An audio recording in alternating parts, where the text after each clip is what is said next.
All right, so here's the trick to getting the old injectors off of these little press fit collar things. Take a razor knife and cut it down.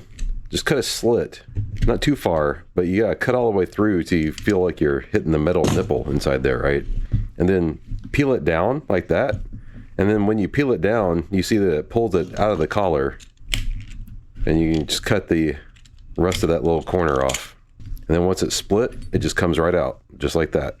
And you can reuse these collars if you want, or you can just use a traditional clamp there. I think I'll probably just go with clamps. It's a lot easier. So take a look at the old injector real quick. It's got two different little rubber seals on it. This one goes down around the end of the injector, and then this one goes around the body of the injector. And that helps hold the little hold down plate, for lack of a better term, like on the injector. And you'll want to replace both of these. Sometimes it's easier just to cut the old ones off. So these are the new injectors. Here's the Beck-Arnley part number. Remember that. And unfortunately, as you can see, they don't come with like any little rubber seals, but I actually picked some of these guys up from, I think, AutoZone. So good thing I always keep some on hand. Oh, and it actually came with a little hose clamp, so that's really good. But you'll notice that the hose on the new injector is a little bit too long, so you're gonna have to trim that to match. And you want a nice perpendicular cut, so make sure you use a little cutter like this. Straightening the old hose out to try to get an idea of how long it actually is a little tricky. But if you cut it a millimeter or two longer than what you need, that's fine.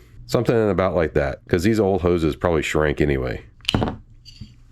And what you do is before you put those seals on, you take your little hold down thingy, put that up on there, grab the larger seal and squeeze this up over, and it rides in that groove right there. And then that's good and captivated there. But the small one goes on the end just like that.